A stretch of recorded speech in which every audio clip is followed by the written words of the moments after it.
DKShi Delhi tour ರಹಸ್ಯ ಈಗ ಬಹಳ ಕುತೂಹಲಕ್ಕೆ ಕಾರಣ ಆಗಿದೆ. ಕಾಂಗ್ರೆಸ್ನಲ್ಲಿ ಜೋರಾದ ನವೆಂಬರ್ ಕ್ರಾಂತಿಯ ಕಿಚ್ಚು. ಕಾಂಗ್ರೆಸ್ನಲ್ಲಿ ಸದ್ಯಕ್ಕೆ ನವೆಂಬರ್ ಕ್ರಾಂತಿಯ ಕಿಚ್ಚು ಜೋರಾಗಿ ನಡೀತಾ ಇದೆ. ನಾಯಕತ್ವ ಬದಲಾವಣೆ ಜೊತೆಗೆ ಸಂಪುಟ ಸರ್ಜರಿಯ ಬಗ್ಗೆ ಭಾರಿ ಚರ್ಚೆ ಆಗ್ತಾ ಇದೆ. ಈ ಒಂದು ಚರ್ಚೆಯ ನಡುವೆಯೂ ಕೂಡ ಈಗ ಡಿಸಿಎಂ ಡಿಕೆ ಶಿವಕುಮಾರ್ ಅವರು ದೆಹಲಿಗೆ ಹೋಗಿದ್ದಾರೆ.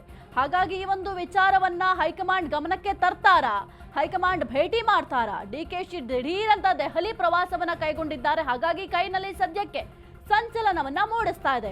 ಹೋಗಲ್ಲ ಅಂತ ಹೇಳ್ತಾ ಇದ್ರು, ದೆಹಲಿಗೆ ನಾನು ಹೋಗಲ್ಲ ಅಂತ ಹೇಳ್ತಾ ಇದ್ರು. ಆದ್ರೆ ಈಗ ದಿಢೀರ್ ಅಂತ ಯಾವ ಕಾರಣಕ್ಕೆ ಹೋಗಿದ್ದಾರೆ?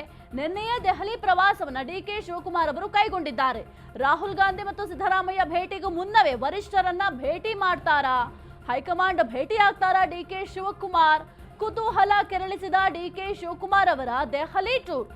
ಈ ಒಂದು ಸಂದರ್ಭದಲ್ಲಿ ಹೈಕಮಾಂಡ್ ನ ಭೇಟಿ ಮಾಡ್ತಾರಾ? ಹೈಕಮಾಂಡ್ ಭೇಟಿ ಮಾಡಿ ಈಗ ಕೆಲವೊಂದಿಷ್ಟು ಚರ್ಚೆ ಆಗ್ತಾ ಇದೆ.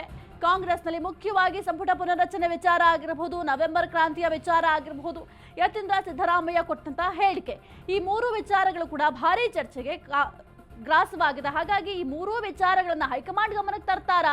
ಈ ಮೊದಲೇ ಸಿದ್ದರಾಮಯ್ಯ ಮತ್ತು ರಾಹುಲ್ ಗಾಂಧಿ ಭೇಟಿ ಆಗ್ತಾರೆ ಅಂತ ಹೇಳಲಾಗ್ತಾ ಇತ್ತು. ಆದ್ರೆ ಇದರ ನಡುವೆ ಡಿಸಿಎಂ ಡಿಕೆ ಶಿವಕುಮಾರ್ ಅವರು ದಿಢೀರ್ ಅಂತ ದೆಹಲಿಗೆ ಹೋಗುವಂತಹ ಅವಶ್ಯಕತೆ ಏನಿತ್ತು? ಹಾಗಾದ್ರೆ ಹೈಕಮಾಂಡ್ ನ ಭೇಟಿಯಾಗಿ ಈಗ ಏನೆಲ್ಲ ಆಗ್ತಾ ಇದೆ ಕಾಂಗ್ರೆಸ್ನಲ್ಲಿ ಬೆಳವಣಿಗೆಗಳು, ಜೊತೆಗೆ ಕೆಲವೊಂದಿಷ್ಟು ಗೊಂದಲಗಳು ಕೂಡ ಇದೆ, ಅದೆಲ್ಲದಕ್ಕೂ ಕೂಡ ತೆರೆ ಎಳಿಬೇಕು. ಹಾಗಾಗಿ ನೀವು ಎಂಟ್ರಿ ಕೊಡಬೇಕು ಅಂತ ಏನಾದ್ರೂ ವರಿಷ್ಠರನ್ನ ಮನವಿಯನ್ನ ಮಾಡ್ತಾರಾ ಅಂತ ನೋಡ್ಬೇಕಾಗತ್ತೆ.